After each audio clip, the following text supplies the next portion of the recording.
ফ্যামিলিতে সবাই আমার হাতের চিকেন অনেক পছন্দ করে, বাট তাদের একটাই প্রবলেম, আমি চিকেনে ঝোল দিই না। তাই আজকে অনেকগুলো ঝোল দিয়ে রান্না করব।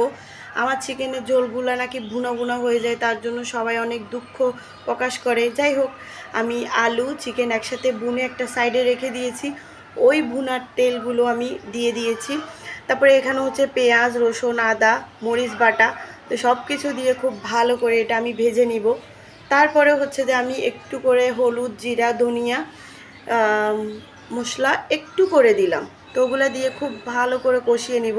এটা আমি যত কষাবো আমার তরকারিটা অনেক ভালো হবে, অনেক খেতে অনেক ভালো লাগবে আর কি। যাই হোক, তারপর হচ্ছে এটা কষানো হয়ে আসলে আমি দিয়ে দিব চিকেন আর আলু। এটাও আমার ভালো করে কষানি হয়ে গেলে আমি পরিমাণ মতো পানি দিয়ে দিব। যতটুকু পানি লাগবে এখানে সিদ্ধ হওয়ার জন্য অতটুকু দিয়ে আমি ঢেকে দিব। আপনারা দেখতে পাচ্ছেন আমি চিকেনটা এতভাবে কষাইছি, কষানির মধ্যে চিকেনটা আমার হয়ে গেছে। তো এই যে আমি এটা পুরাই 1 গ্লাস দিয়ে দিলাম, যতটুকু লাগবে আর কি। তো আমি এই যে ডিম জালে বসা দিয়েছি। তো কথা বলতে বলতে আমার চিকেনটা কিন্তু হয়ে গেছে। তো আল্লাহ হাফেজ।